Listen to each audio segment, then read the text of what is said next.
Hey everyone, welcome to another tech review. Today we are going to look at the latest iPad that Apple has released in March 2018. This is the iPad 6th generation. This iPad now supports Apple Pencil. So in my review today, I'll be showing you how it performs when it comes to drawing. I'll be talking a bit about how this iPad, how it compares to the iPad Pro 2017. First of all, special thanks to my Patreon supporters for making this review possible. I saved up some money from my Patreon account in order to buy this iPad. So this is not a sponsored video. I bought this just to make this review for you guys. And after I'm done with the review, I'm going to sell this away because I already have an iPad Pro, so there's no need for me to have so many iPads. My review will focus on the drawing functionality and performance of this iPad with the Apple Pencil. In this review, I will refer to this as the iPad 6. If you find this review to be a bit too long, you can check out my text review, which is already posted on my blog. The link will be in the video description below.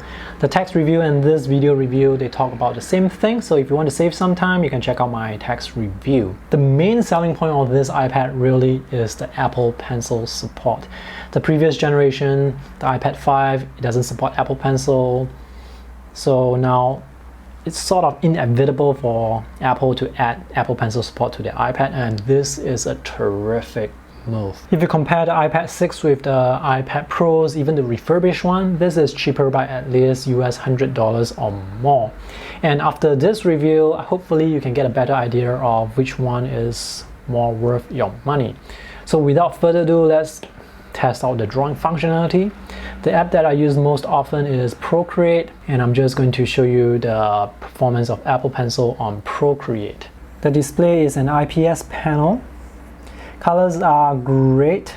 I prefer IPS panels to OLED because OLED feels a bit unnatural.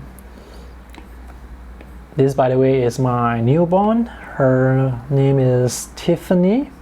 She is 23 days old today. So the drawing area is 9.7 inches. It feels like working with an A5 sketchbook. The 10.5 inch iPad Pro is slightly larger and has a bit more resolution, but 9.7 versus 10.5 inches, the difference is not too big, but the price difference is actually quite significant. So right now I'm drawing this with Apple Pencil.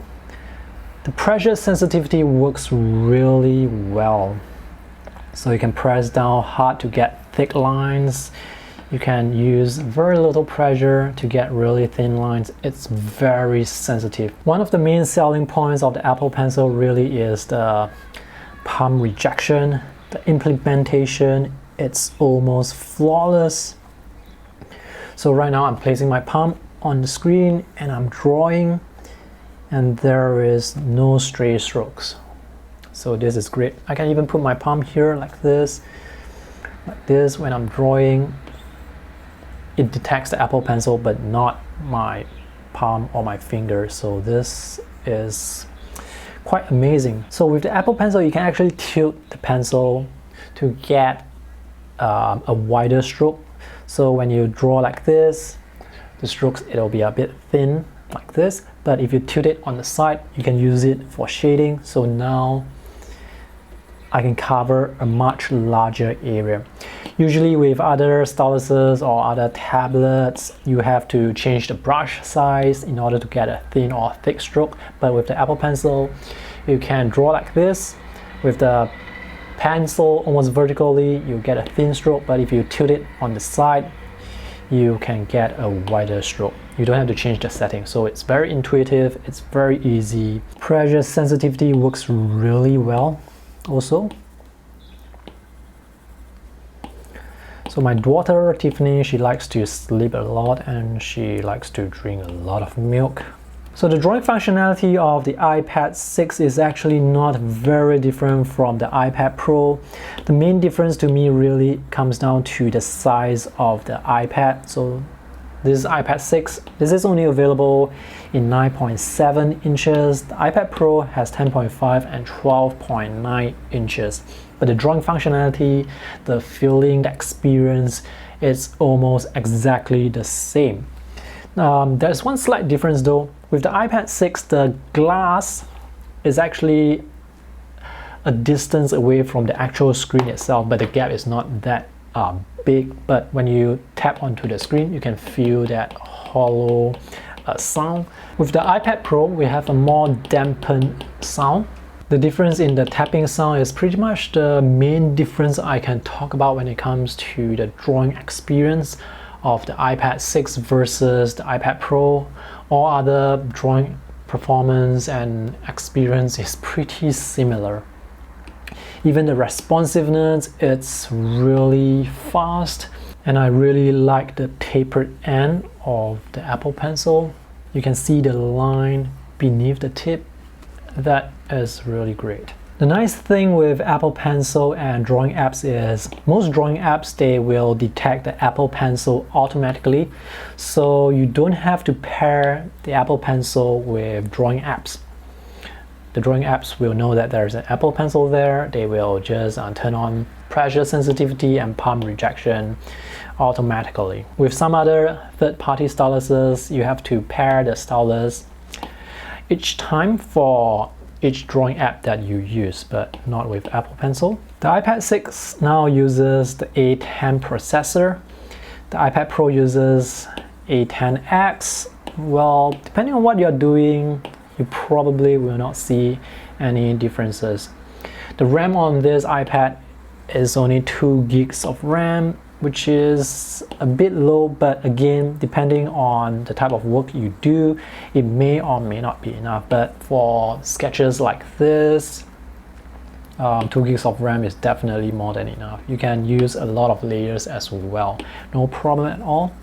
In fact, when I tried to create a custom size canvas on Procreate, it was able to match the number of layers with the iPad Pro when I created the same canvas size on the iPad Pro. So no problem there. It's just that when you use a lot of layers, like really a lot of layers, it may start to lag a bit, especially if you have other apps running as well. But overall performance, when I'm drawing, I've never felt any lag or sluggishness at all. By the way, I have also applied a matte screen protector over the iPad. The matte screen protector provides a nice tactile drawing experience. It gives that additional friction for better control so that the tip is not that slippery on the glass surface. And it also removes reflection. So check out the window here. The light is diffused, so if you need to work outdoors, there is a lot of light behind you, or if you work in an office environment with lots of lights above you or behind you, you're going to see a lot of reflection, and that to me personally is a bit distracting. So having a screen protector over it, it works really nicely to remove those reflections. The downside to using a matte screen protector is it does affect the sharpness slightly, so things may look a bit more grainy. Let me show you an example. Let's take a look at this icon here. This is how the little icons inside this icon folder looks. Can you spot the extra green? And this is how it looks like without the matte screen protector. The quality of screen protector also matters. Unfortunately, I'm not able to recommend to you any brands of screen protector because mine was bought at a local shop here in Singapore. The other thing I want to talk about is the refresh rate of this iPad. The refresh rate is 60 Hz compared to the iPad Pro, which features 120 Hz of refresh rate. Let me just dial up the brightness a bit. So the brightness of the iPad 6 and the brightness of the iPad Pro, they are very comparable. So the refresh rate, notice how I'm not able to use the Apple Pencil on the iPad Pro. That's because I need to pair it with the iPad Pro. The Apple Pencil can only be used on one iPad at one time. If you need to use the Apple Pencil on another iPad, you need to pair it. So this is how the refresh rate looks like. My camera is capturing this at 25 frames per second, so you probably cannot see the difference. And when I'm looking at it right now in real life, the difference is very subtle. Regardless of the refresh rate, both iPads, they are very responsive. There is no lag at all, and the lines, they almost appear instantly beneath the Apple Pencil tip or beneath the bottom of your fingertips. One interesting fact, if you do not know, is the drawing area of the iPad Pro 12.9 inches. This is actually 2 times the size of the 9.7 inch. So as mentioned earlier, this feels like drawing on an A5 sketchbook. Drawing on this feels like drawing on an A4 sketchbook or an A4 sheet of paper. So this is a much larger area. It's a bit more comfortable to work with because it's a bit more spacious, but I have no problems drawing on a smaller area like this. If it's any smaller, then I may feel a bit more cramped, but 9.7 inches, I think this is quite a good size for drawing purposes. The iPad Pro features this technology called True Tone, which means that this will take in the ambient light and color correct the screen so that you can view the colors accurately. So for example, if you are in an environment with warm lighting, this screen, it will sort of color correct it to make the screen a bit cooler so that the images, it doesn't look that warm. But with the normal iPad, the iPad 6, there is no True Tone. But despite the lack of True Tone, the colors, they are still quite accurate. Having True Tone, it would really benefit those people who work in challenging light environment where the light is always changing. So for example, if you are working in an environment with tinted colored windows, then the iPad Pro will give you more accurate colors. But it's not really that big of a deal. In fact, right now I'm shooting this video in a room with a window that is slightly tinted with blue color, and I'm not sure if you can see the difference between iPad 6 and the iPad Pro. I think this is a bit warmer from what I can tell, but the colors on the iPad 6 is not too far off, so it's not really that big of a deal for me. Let me show you the handwriting capability and how accurately the Apple Pencil can capture my handwriting. So let's write something. Alright, I need to pair the Apple Pencil with this iPad because I paired it earlier with the iPad Pro. And each time you turn off Bluetooth, you will need to pair the Apple Pencil with the iPad again. If you turn on airplane mode, Bluetooth is not turned off by default. The app I'm using now is Wacom Bamboo Paper. This is my favorite app when it comes to taking notes. This combination of iPad 6 and the Apple Pencil is able to capture my handwriting really well. And I'm resting my palm on the screen and there are no stray strokes. So this is fantastic performance. And now let's draw some slow diagonal lines to see if there is any jitter. Jitter with diagonal lines, with slow diagonal lines, is a very common problem with other styluses and tablets. Here with Apple Pencil, I don't see the jitter except for jitter from my hand. So the accuracy of the Apple Pencil, it's really spot on. Alright, to conclude, at this current price point, let me just show you the price. At this current price point, the iPad 6, in my opinion, it's the best portable digital drawing tablet out there in the market right now. Sure, the iPad Pro is better, but the iPad Pro is so much more expensive. So let's take a look at the iPad Pro. It's $649 for the 64 gigs model. That's $649 versus the iPad 6, which is $329.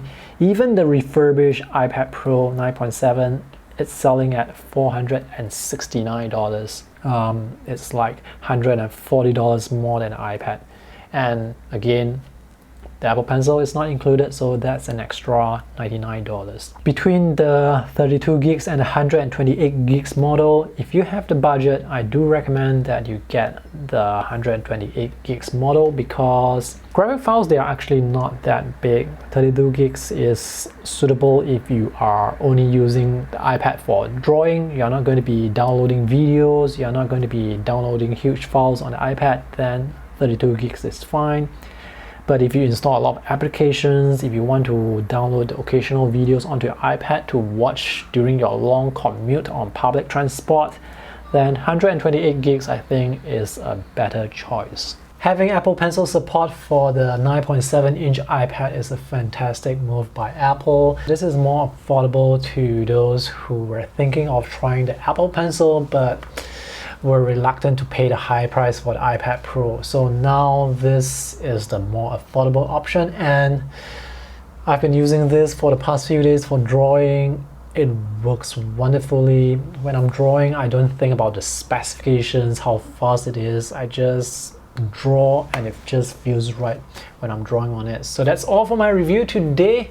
Let me know what you think, whether or not you are going to get one for yourself, or if you have one, let me know about your experience using it for creating art. Thanks for watching today's video. See you in the next one. Bye.